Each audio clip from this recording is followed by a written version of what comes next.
វានឹងខ្លាំងវាអត់ខ្លាំងទេចាស់ស្រីចាស់តែនិយាយរឿងរហ័សអត់ប្រកែកដល់អត់សាបា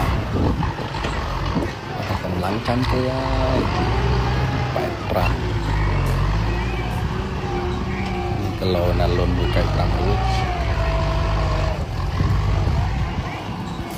5អែមណាំវែងបែបទៅតាមខ្លីតិចសុំ195អត់រួចទេតែបងឲ្យវាបានលះវិញមួយគ្នាអីបែកគ្នាអត់បែកដែរហ្នឹង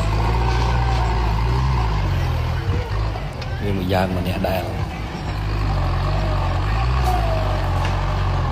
ខ្ញុំថារបស់រៀបអត់ត្រូវវាប្រើអត់ស្រួលថាយើងរៀបត្រូវប្រើស្រួលបើមួយថ្ងៃផ្សេងសោជួនបានដូចចិត្តអីចឹង